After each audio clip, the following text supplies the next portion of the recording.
worship tonight? Come on, put your hands together. Hi, Dr. Monkash. How are you? Good morning. How are you? Tell us a little bit about your background, where you grew up, and what led you to be a board certified physician up to that point.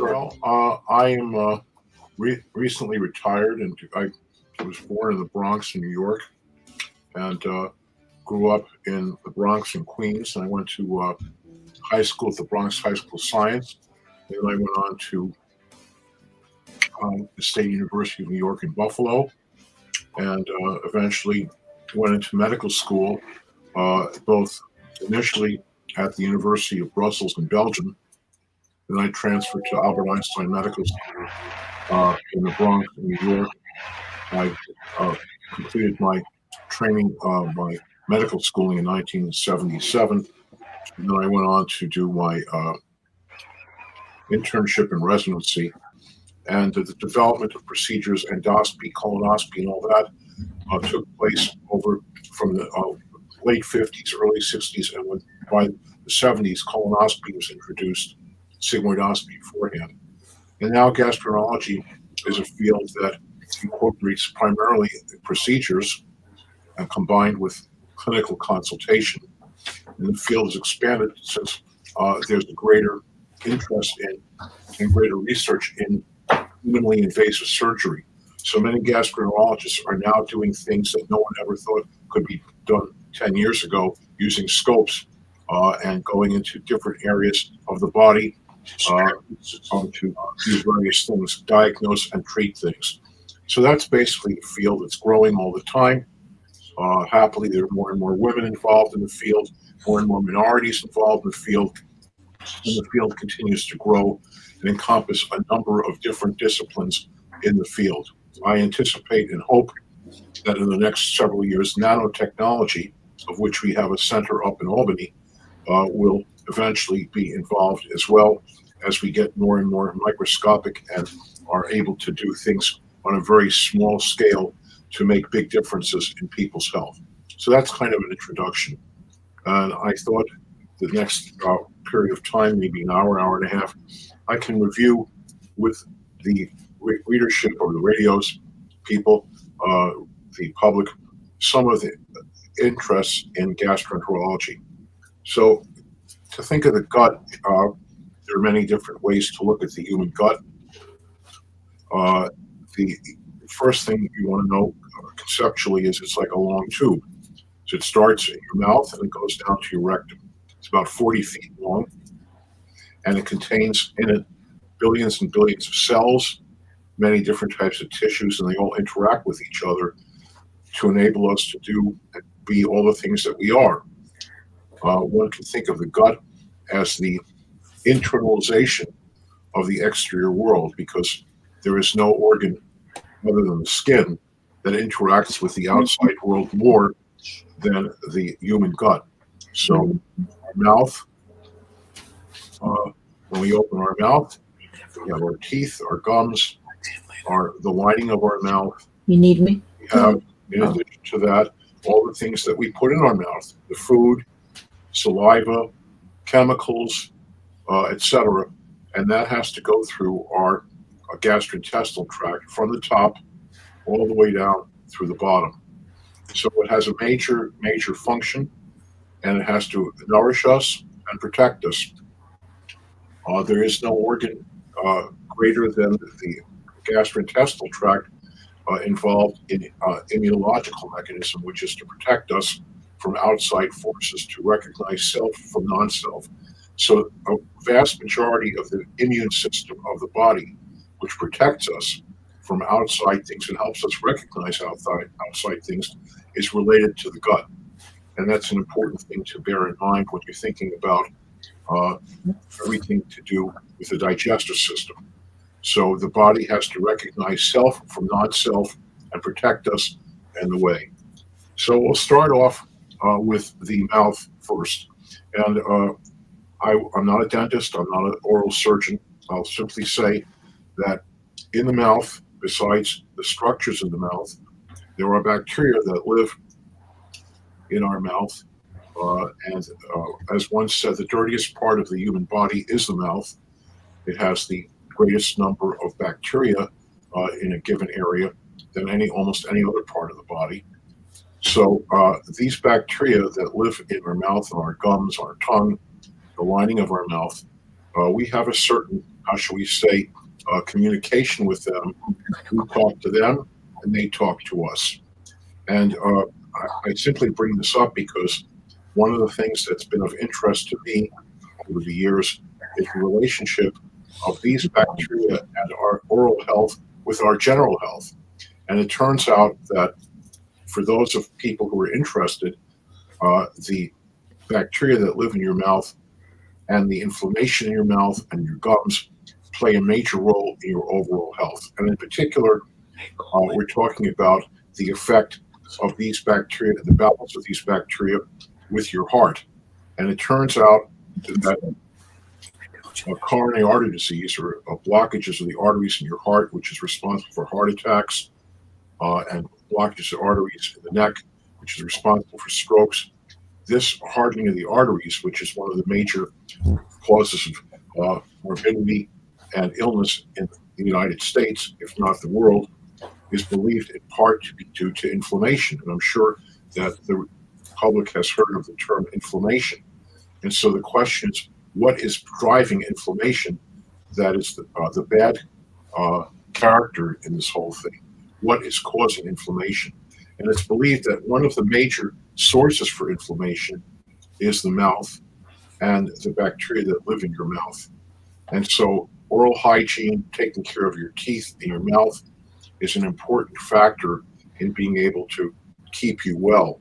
And I urge people to consider going to their dentist if they can afford to go, and have their teeth and their mouth and their tongue looked at, and most important, have a dental hygienist clean their teeth.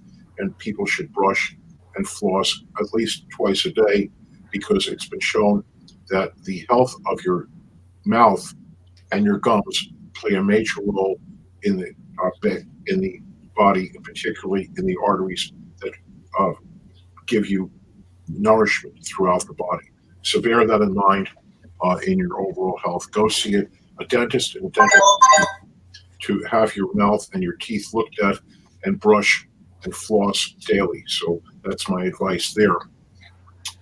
And of course, there's so much more to say about the mouth, the gums, and the teeth, but I thought that would be a beginning kind of place to start with when I'm talking gastroenterology, because everything starts in the mouth when you're talking about the gut. Then we're going to move down into the esophagus, which is the food tube. The food tube extends from your mouth to your stomach. It's about 1 foot long, and it's also called the gullet. And the purpose of that is to deliver the food after you swallow the food and chewed it and swallowed it from your mouth into your stomach. The esophagus obviously is a very important structure. Without it, we wouldn't be able to live. And the esophagus over time has had increasing interest in it, because what appears to be something simple, like just simply delivering the food from your mouth to your stomach, is much more complicated than we recognize. The lining of the food tube is protective against certain things that are in the stomach. And we're going to discuss that in a minute. The food tube has muscles in the wall of the stomach, of the food tube, to bring the food and propel it down from the top by your mouth down into your stomach. So the esophagus is a major and important structure in the body.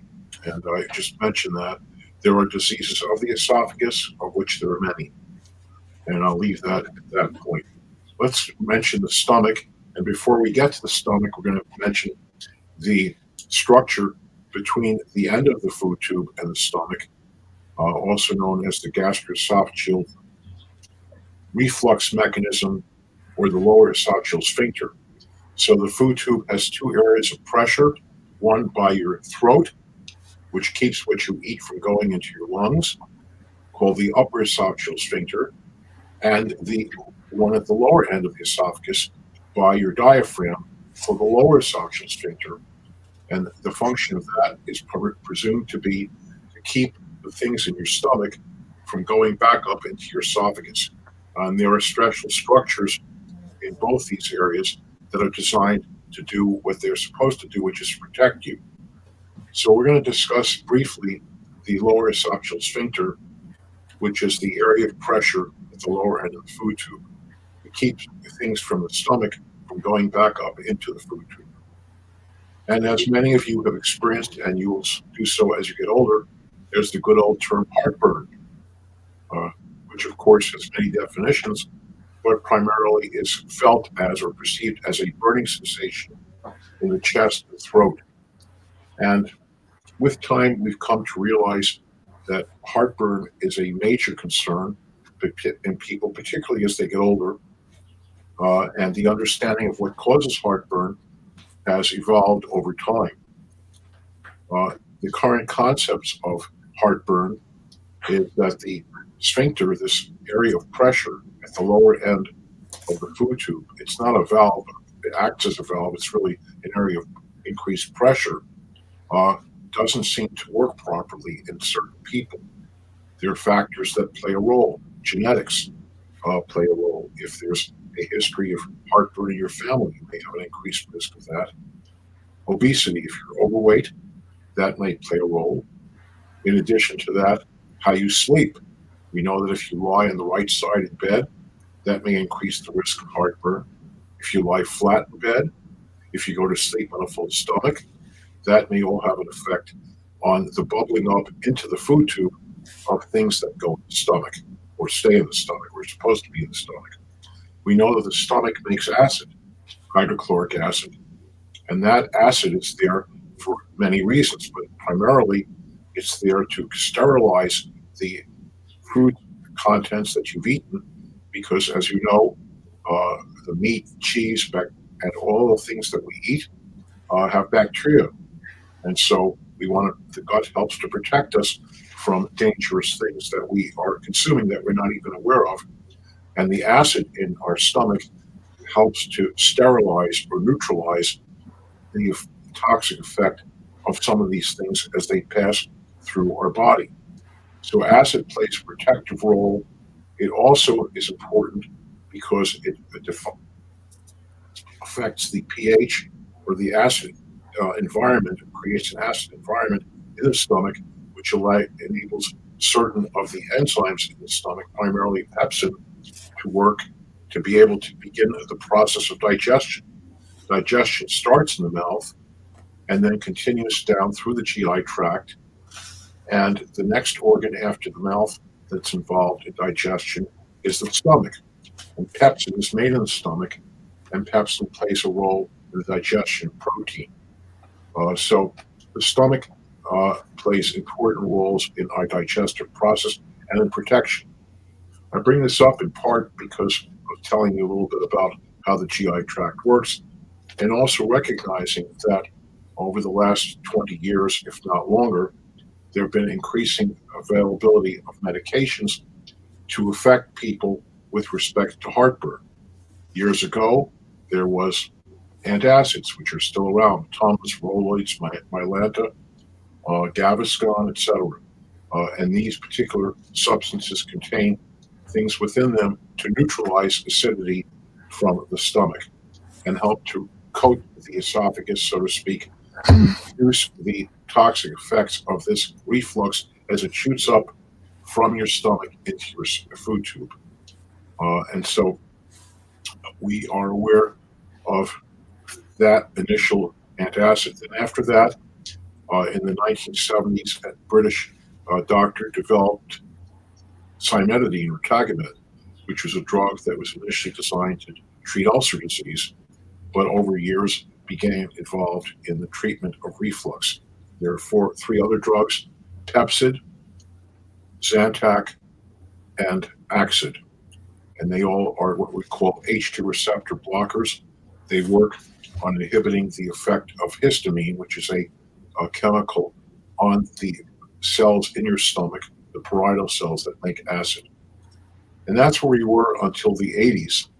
And after the 80s, using information from Japan and Europe, there was a new set of drugs called the proton pump inhibitors, which came out. and most of us are exposed to these or know about them. And the most common one is Prilosec or omeprazole. And this is the drug that was developed in the early 80s, released or marketed. And that's the drug that revolutionized the treatment of reflux because this particular drug and other drugs like it act to inhibit more definitively than the H2 blockers, the drugs I mentioned earlier, the production of acid by your stomach. So if you have less acid, you make less heartburn, you have less heartburn. So these drugs have revolutionized the treatment of reflux disease. Unfortunately, they're often misused and not used properly. They're often given out like candy and inappropriately. And like we know, as Sir William Osler said, the best time to use a drug is when it first comes out. So we do know that over time, some side effects have been associated with these particular medications, and that's something to bear in mind. And also, is the drug really necessary? So you may be given it after going to an urgent care or emergency room, or seeing a allied health professional, PA or nurse practitioner, or a physician. The question is, do I really need that? Why am I getting it? And how long should I be on it? And that, of course, is a complex subject. So I just bring that up. I will say that, and I think it's appropriate to mention, that one of the major problems in gastroenterology in the United States, if not the developed world, is a condition called Clostridium difficile.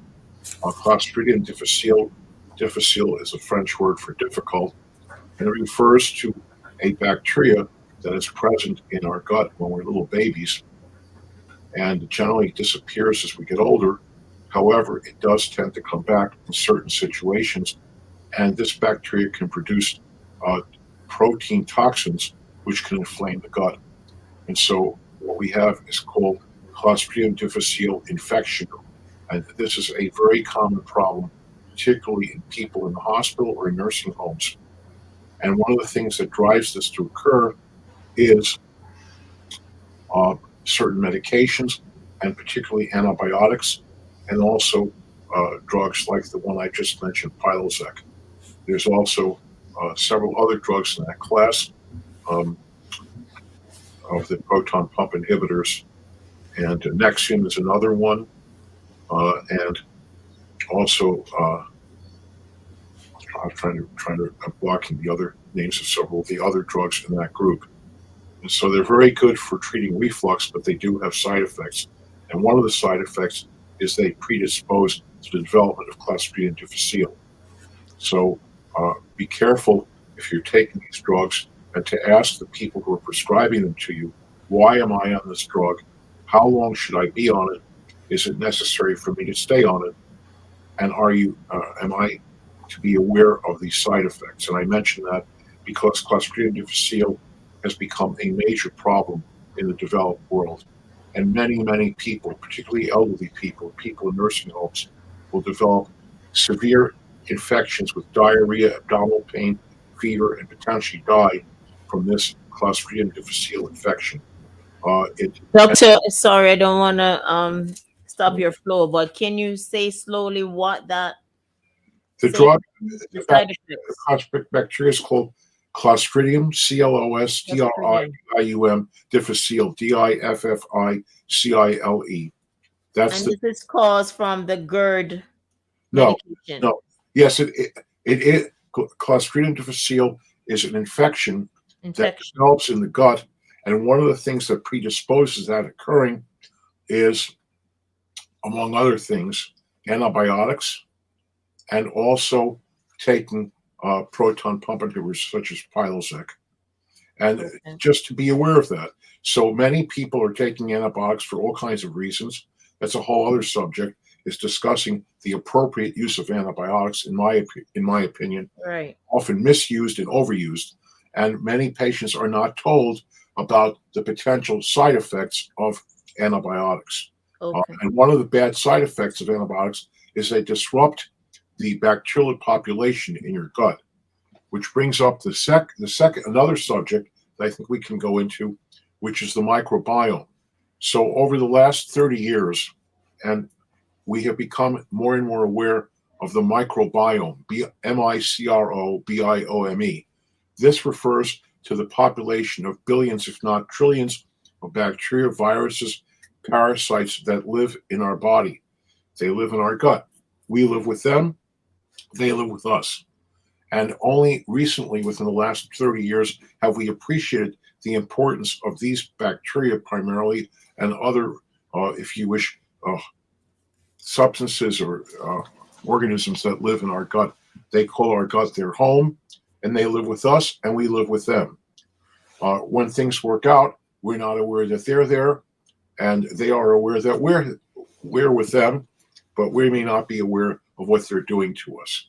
So the microbiome is going to, in my opinion, be the future of human medicine. As we understand more and more how these bacteria and various other organisms that live in our body work with us and against us, that will be an important part of our future.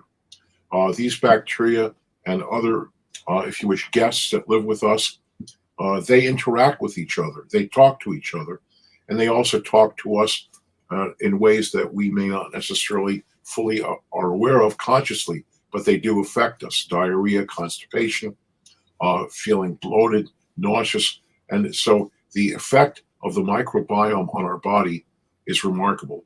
These bacteria and various things that live in our gut have an effect on us, and we have an effect on them. The food we eat, our general well-being, our mentality, etc. Many of these things are affected by these gut bacteria in ways that we don't consciously are aware of.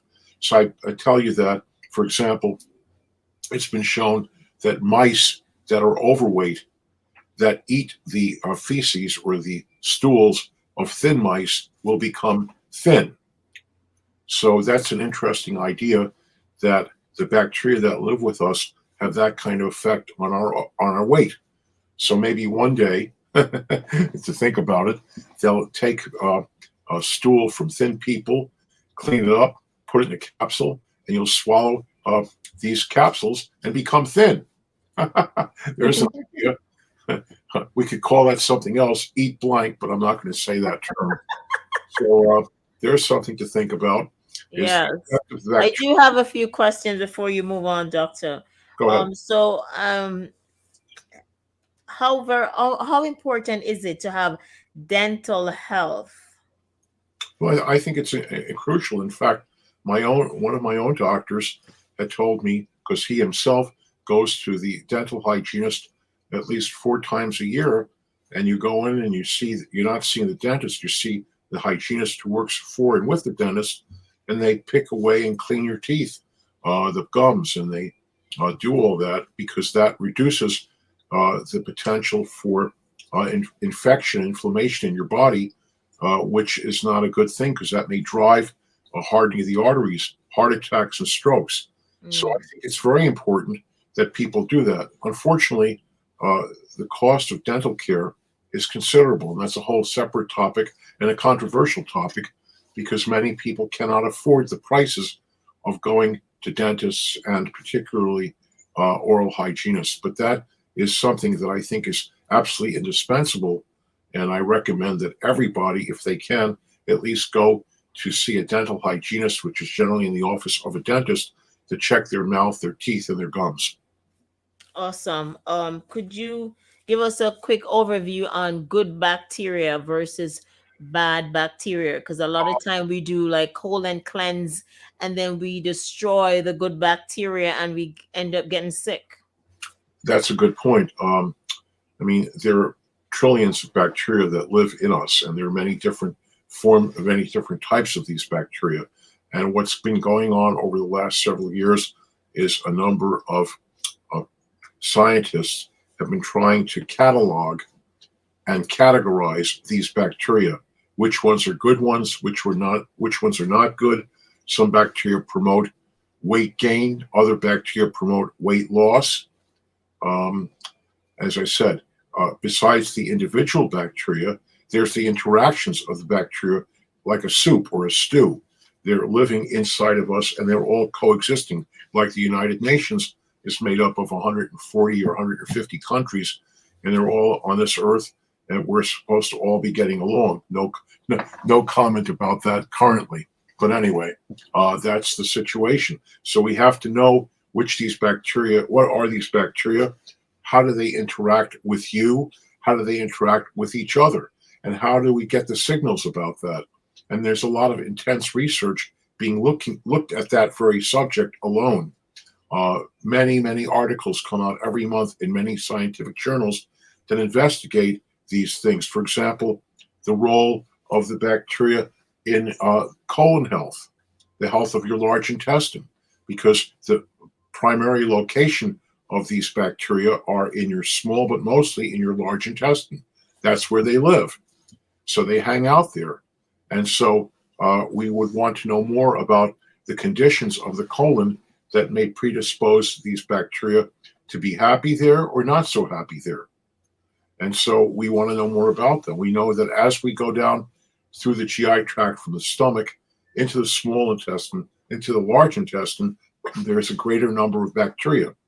So in the stomach, things are relatively sterile because the acid in your stomach kills off almost anything that you've eaten in your food. Unless, of course, again, you're taking medicines like a Prilosec and Pepsid, which are drugs that inhibit acid. So if you have less acid, it may increase the likelihood of infections to get in through your GI tract. And that's been looked at repeatedly. And there's controversy about whether or not these acid inhibitors may predispose to more infections in the gut. And so I don't think anyone has the final word on that. But again, I caution people, because these drugs are given out like candy, to ask the person who's given you the prescription, why am I on it? How long should I be on it? And what are the major adverse reactions of these drugs? I don't know if that answers some of your questions. Yes, it does. It does. It does answer some of my questions. So let's move. Go ahead. Just want to give us an overview, the colonoscopy, when Okay. it's If you done. want to go down to the colon, so Yes, what's the age recommended to get a colonoscopy? all right. So let me just.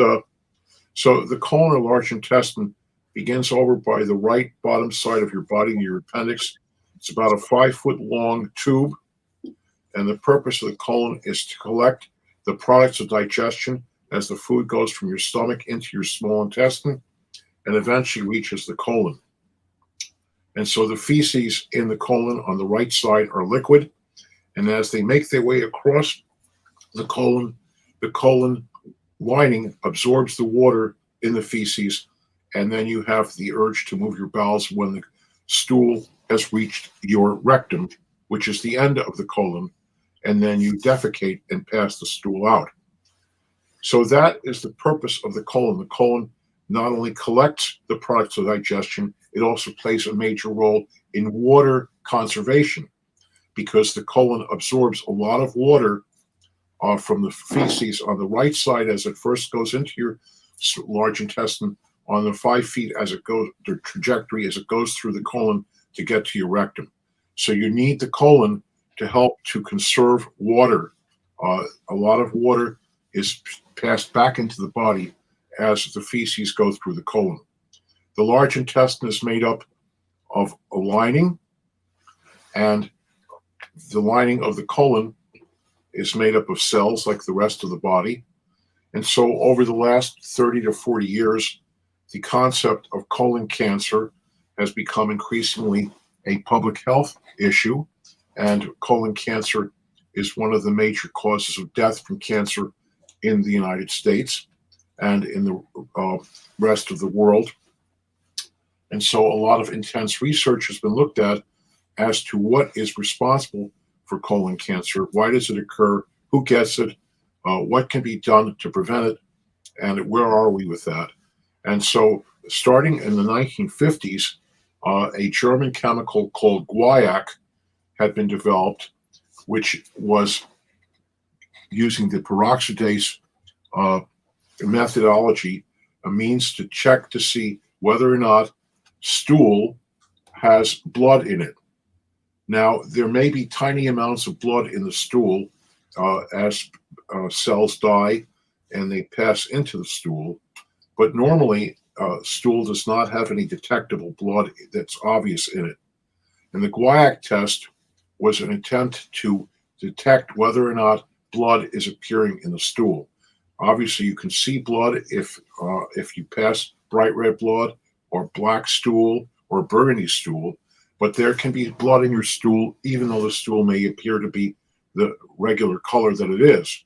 So the guaiac test was developed to detect the presence of blood in the stool. And that was back in the 1950s. And since that time, a number of other tests have been developed to detect whether or not there's something wrong in the colon or large intestine. The sigmoidoscopy was a test that was developed in the 1950s and 60s, where a tube was inserted in the rectum, went up a certain distance using light and fiber optics to try to look at the lining of the bowel. In the 1970s, the colonoscope was developed. This was a longer scope than the sigmoidoscope and looked at the entire large intestine. And so currently the colonoscopy or colonoscope is the standard of care to look at the colon and see if there's anything that's not right in the colon. And that's basically the standard of care in today's world in developed countries is a colonoscopy. And so over time, there have been different methodologies developed to try to refine colonoscopy, make it easier to have the doctor to do it, and also to reduce the difficulty in preparing the colon for a colonoscopy. And any of the readership or any of the people listening in who's ever had a colonoscopy knows the fun, so to speak, of going to the bathroom the entire day before the procedure to clean out the 5 feet of your colon that you have to do to get cleaned out. When I was practicing, I was rather obsessed about the need to have a clean colon, because if patients don't really spend time making sure that their bowel is thoroughly clean and they come in to have the procedure done, a clean colon is a seen colon. So if the colon is not clean and there's fecal material in the colon, the doctor doing the procedure cannot do a very good job. So it's extremely important for patients having the procedure done to invest their time and interest in making sure that they're as clean as they can be.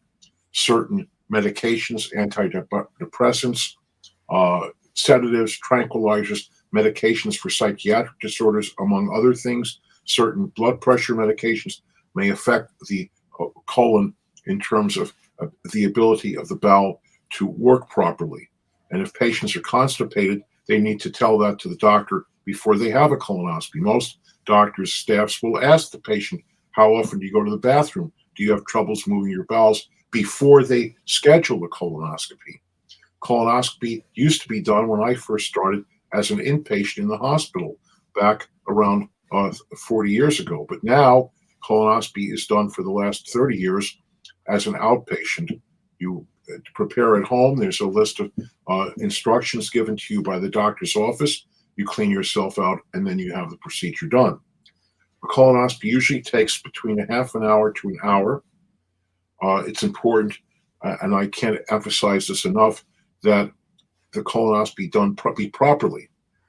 We're not talking about a speed race here. Yes, the doctor can do the procedure in 10 minutes. The question is, what will the doctor see? It's very important that the colon be looked at thoroughly and carefully. And the reason that a colonoscopy is being done is to look for abnormalities in the colon, and primarily looking for polyps, or if you wish, pimples that grow in the lining of the colon. And the idea of the colonoscopy is to look for these pimples and remove them. And so over the last 30 years, there are instruments that can fit through the scope that remove polyps. The polyps are removed by the doctor doing the procedure at the time the procedure is being done. Many years ago, there would be separate occasions where the patient would have the procedure done and then perhaps come back to have the polyps removed. But now, over the last 30 years, if the doctor sees a polyp or several polyps, he or she will then remove the polyps, usually using loops and other instruments that fit through the scope, through the biopsy channel of the scope, and then loop around the particular pimple and burn off or pinch off the tissue, collect it, and send it off to be analyzed. And that's what a colonoscopy consists of. It usually should take at least a good 20 minutes to half an hour to do, and I can't recommend enough that the procedure be done. It had been recommended in people starting at the age of 50, but over the last several years, it's been recommended because of the increased incidence of colon cancer in younger people at age 40, 45, and below 50, that colonoscopy be approved for all people beginning at the age of 45. And so many insurance companies are now allowing colonoscopy to be started in terms of screening at that age.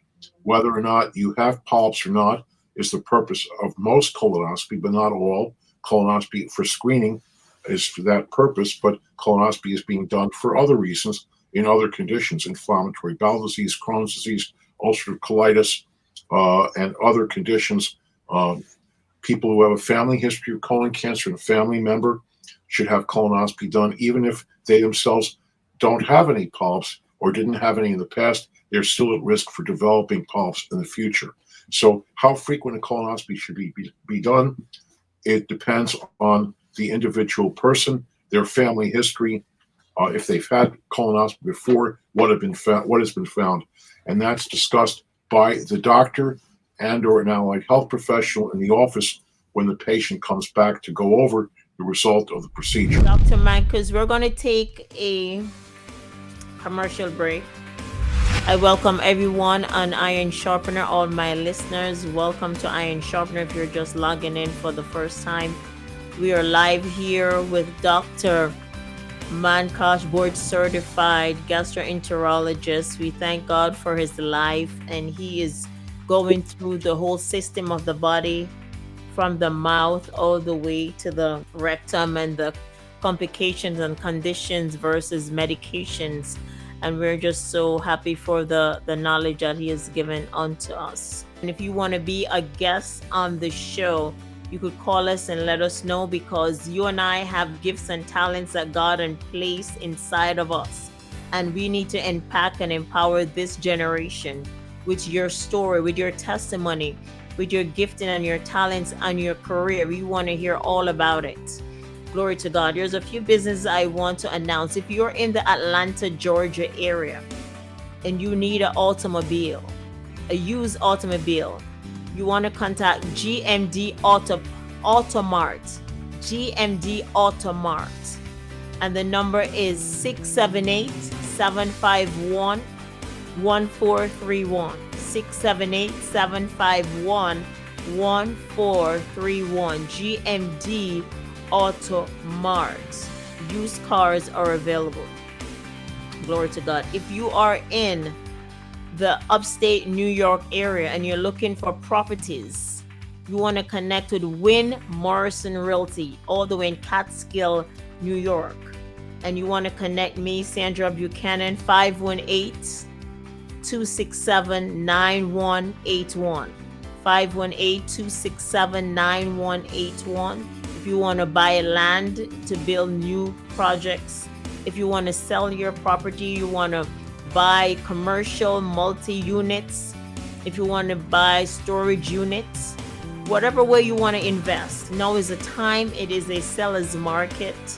Glory to God. So I will be your agent. Upstate New York, downstate New York. Glory to God. You want to connect. Also, if you're in the upstate New York area and you need a seamstress, you want to connect with Leila Smith.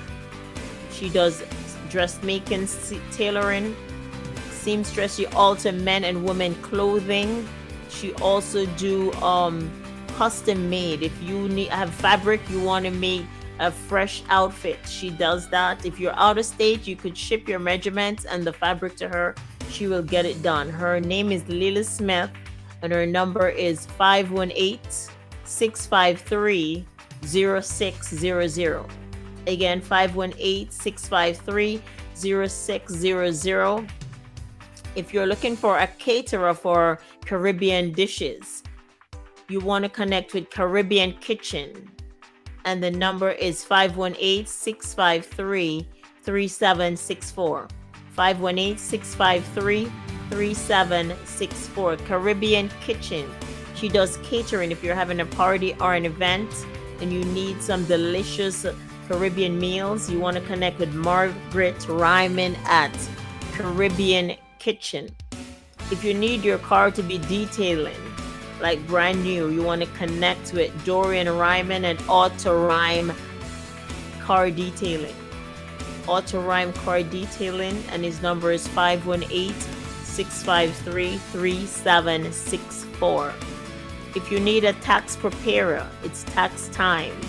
You want to connect with Celia Graham in Hudson, New York, and her number is 518-821-5164. Again, 518-821-5164. Celia Graham, tax preparer. Glory to God. If you're looking for a home church to go to in the Hudson, upstate New York area, you don't have a place where you go for fellowship, you could fellowship with us at All Nations Church, Hudson, New York. It's at 389 Fairview Avenue, Hudson, New York. 389 Fairview Avenue, Hudson, New York. And it's right in the Bagel Time Plaza on Fairview Avenue. Our worship time is 3 p.m. every Sunday.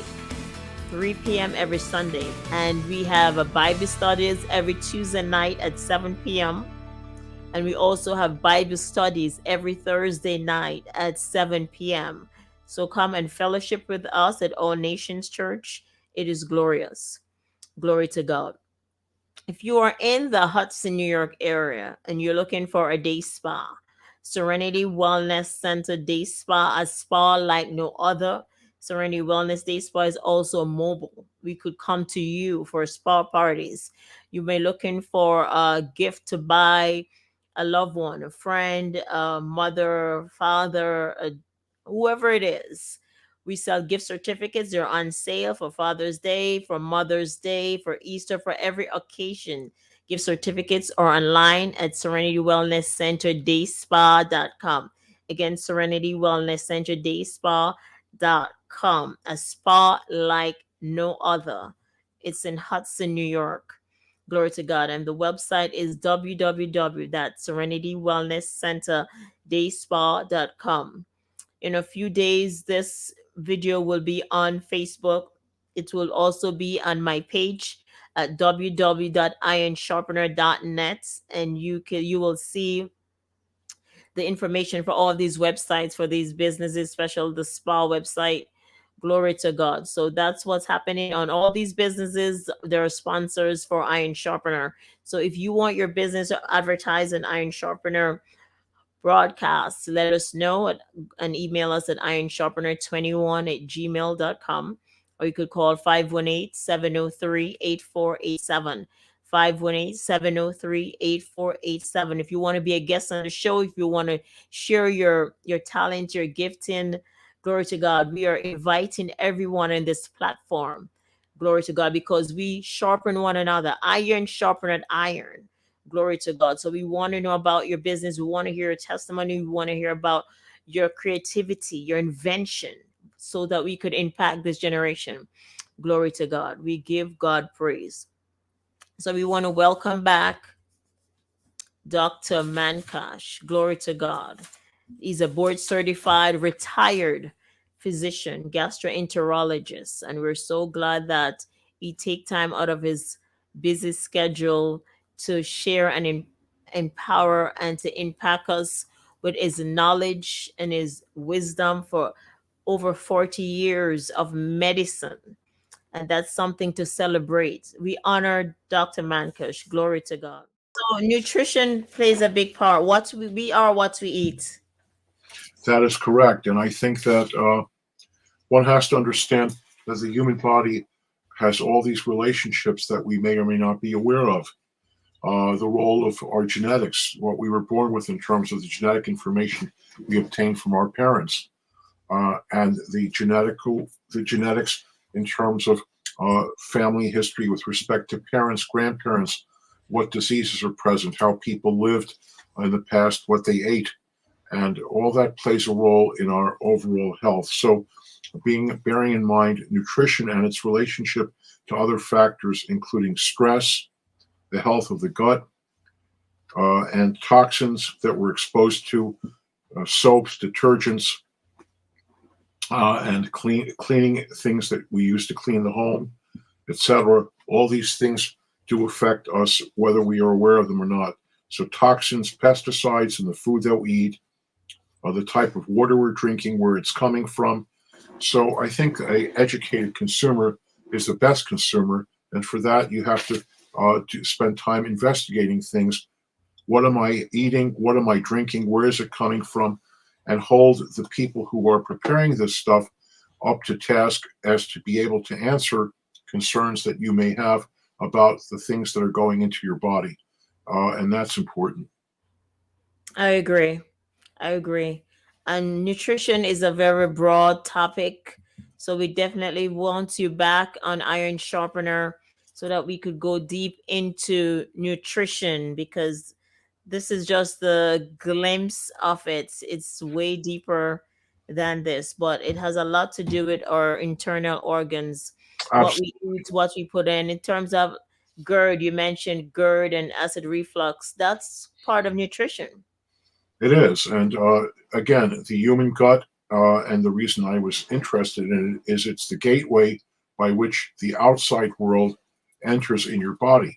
So to understand the gut and how it plays a role in our general health, in our protection, how it affects us, how we affect it, to me has been fascinating from the get go. And it's why I went into this particular field. I think that when a young gastroenterologist comes out, they're interested in procedures and they want to be able to do them, endoscopy, colonoscopy, and much more advanced procedures than those. But with time, my interest turned toward nutrition because I wanted to know why people are sick. What is it about, and what in particular, if you are what you eat, what kind of foods are we eating that may predispose or protect us with respect to human disease? And that's where my interest evolved. And when patients would come to see me, they would often be advised by me about those particular subjects, whether it be what you can do to prevent polyps, what you can do to help with fatty liver, etc. I would try to discuss that because to me, the essential portion of a visit with a doctor is to go over relevant issues, going into great detail about specific issues with respect to determining a certain type of tissue structure may or may not be of interest to the patient, but knowing about general things regarding well-being. What should I eat? Should I exercise? How much exercise should I do? Should I drink alcohol? My level of physical activity, the role of heredity. Should I be going for genetic testing, etc.? These are issues that I think the physician should discuss in detail with the patient and may require more than one visit. And of course, in today's world, visits are all, if you wish, timed. The doctor doesn't necessarily have the time to go into great detail unless they are exceptional to discuss these issues with the patient at one given session and may require repeated visits and education. The patient is responsible for his or her own health.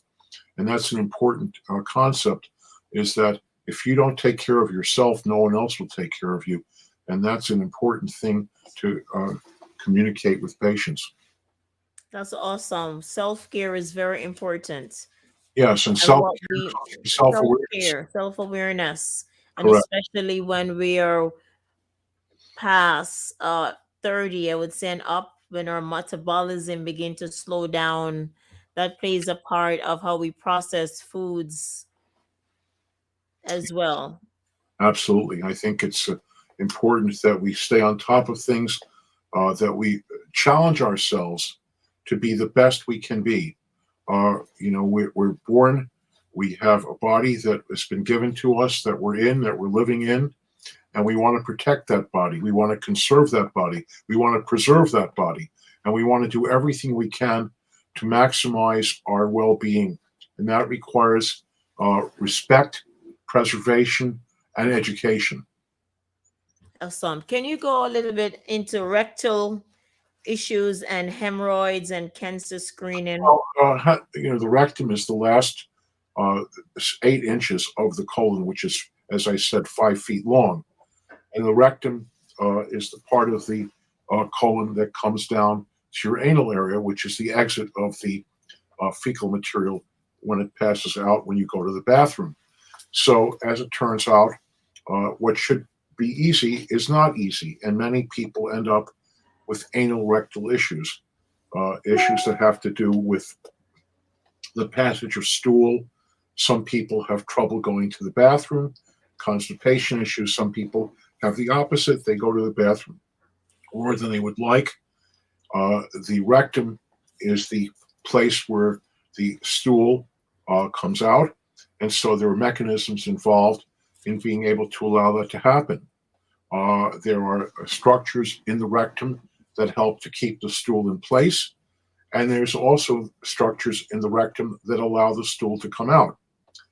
There are blood vessels in and around the anal area, which is the end of the rectum. These blood vessels are there to act to, if you wish, cool the blood down because they're close to the body's surface.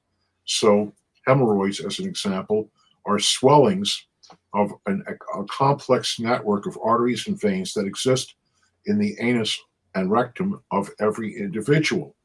And hemorrhoids occur when a number of factors play a role in the development of swelling of these artery vein networks that swell. And a person can get itching, that person can get pain, person can get bleeding, etc. So hemorrhoids are a big topic, and many people throughout their lives develop hemorrhoidal issues. And I hope that kind of gives you an overview of hemorrhoids. And that fissures or cracks in the anal skin, usually manifesting themselves in the form of pain on defecation. The person sits down and tries to go to the bathroom, and they have intense pain in the anal area when they try to go. They may pass blood. So it's fissures, fistulas, or abnormal communications that exist between one part of the body and another. So in patients with certain kinds of conditions of inflammation in the body, such as Crohn's disease and abscesses of the anal rectal area, fistulas can develop, and now discharge of pus and other material can come out of the anal area. So those are overall views.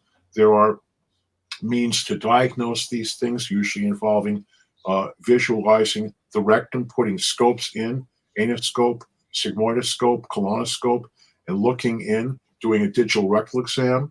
So every adult should have a rectal exam done by their doctor or their healthcare provider to feel the rectum, feel the lining. You may not see hemorrhoids, but you won't be seeing hemorrhoids on the internal hemorrhoids because they're not visible to the naked eye. The only hemorrhoids that you can see are external hemorrhoids, which appear as swellings, may be colored or not, on when you open and inspect the anus. So there are different types of hemorrhoids. The causes of these hemorrhoids are variable, and so anal rectal issues are big subjects, and many patients suffer because of them. And I don't think the average gastroenterologist spends enough time going over details about that with respect to nutrition, diet, what you call hygiene of the anal rectum. How do you go to the bathroom? How often do you go? How clean are you when you go? What do you do to protect yourself when you go to the bathroom? Are you straining? Are you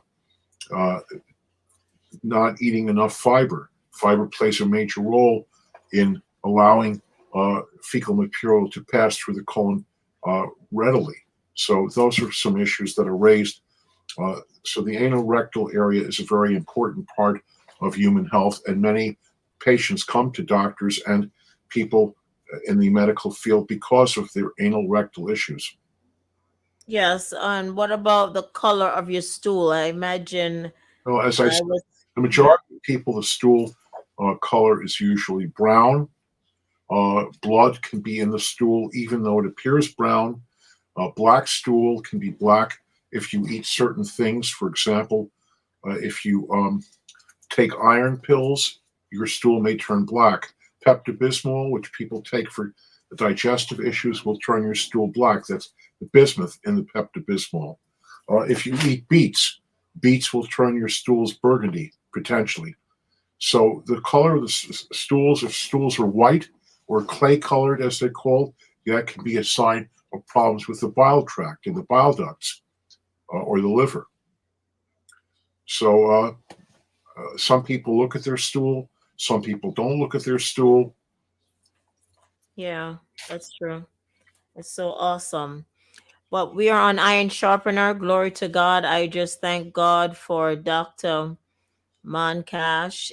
It's an honor to have him board certified, over 40 years of training and working.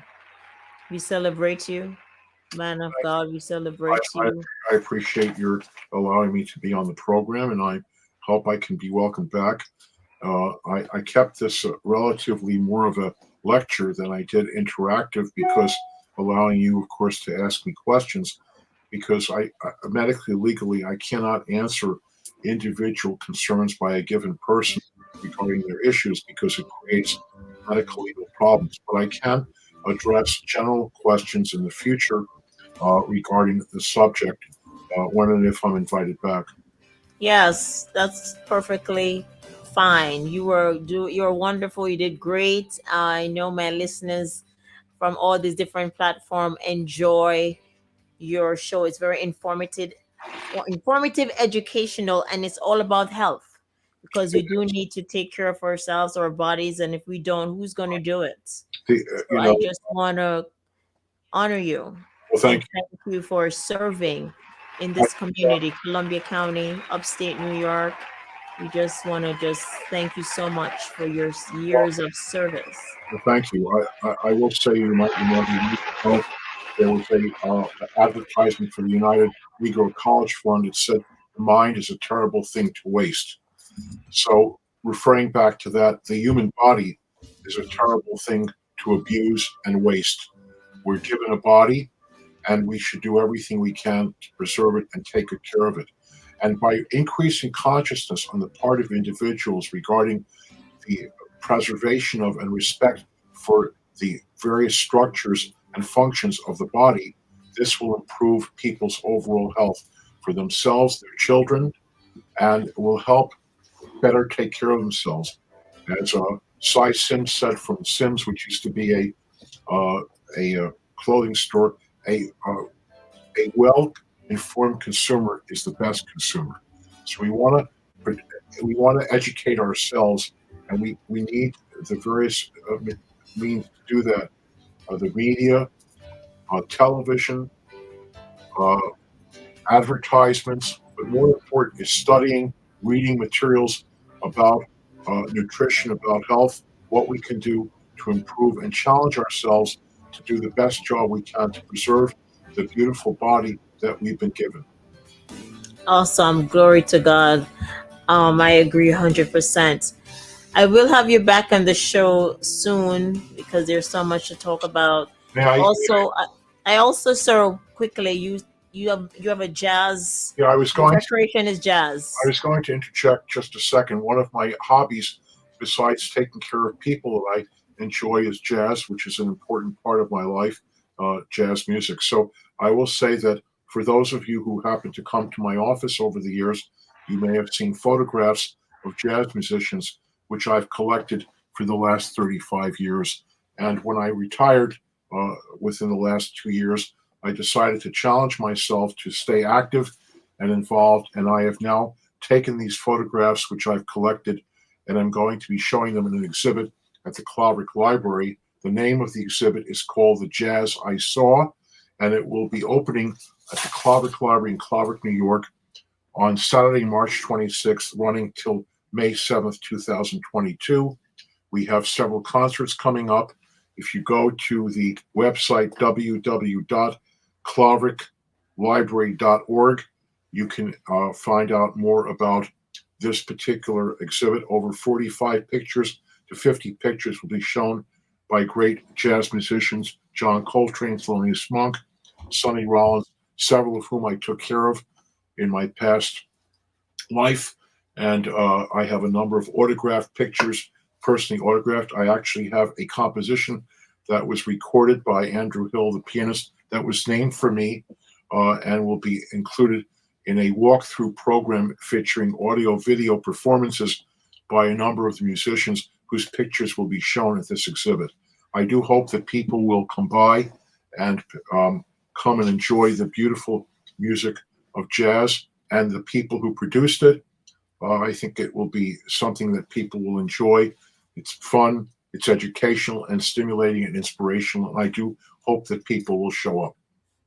Can you remind us of the date again and the time? Saturday, March the 26th, from 10 in the morning till 2 in the afternoon. That's the opening show. There is a concert featuring a tribute to an individual who gave their piano that day. So it's a bit short, from 10 to 2. And it runs until Saturday, May 7th. And so it's a 6-week exhibit called The Jazz I Saw, which will feature 2 jazz concerts, a piano trio on April 24th with Armand Darnelian, a Hudson resident, a teacher, Fulbright scholar, and his trio, including Jay Anderson on the bass, and Dennis Mackerel on the drums. That will be Sunday, April 24th at 4 p.m. There's a charge of $10 for that.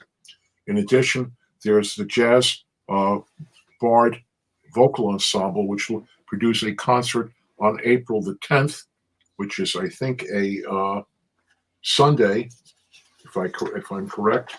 It is a Sunday, and that will be at 2 o'clock in the afternoon. There'll also be several jazz films that are going to be shown as well. We hope to have some dignitaries come to visit and look at the show, but most important, we just hope to see people, their kids, to come and enjoy the wonderful music that's been created in this country through the African American tradition, and many, many other cultures and ethnic groups have been involved in the creation of and the production of and the continued growth of jazz music in America.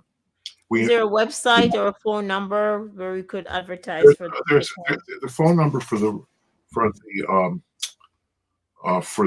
library is 518 yes 851. Let me get the rest. Bear with me a second here. I just have to confirm that. Let's see. 851-7120. So it's the Claverick Library in Claverick, New York. And the phone number is 518-851-7120.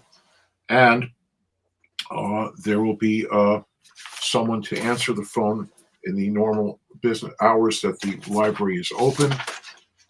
And those hours are Monday, 12 to 7, Tuesday, 10 to 3, Wednesday, 12 to 7, Thursday, 10 to 3, Friday, 12 to 5, Saturday, 10 to 2. It is closed on Sunday.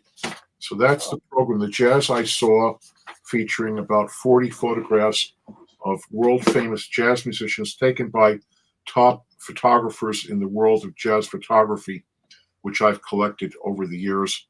And I think people will love it. It's a beautiful program, and I think they'll enjoy it. And they can see the performances on their mobile phone when they come through QR technology. You can actually watch while you're going through the show at the library, and you can watch audio-video performances by some of these musicians over time.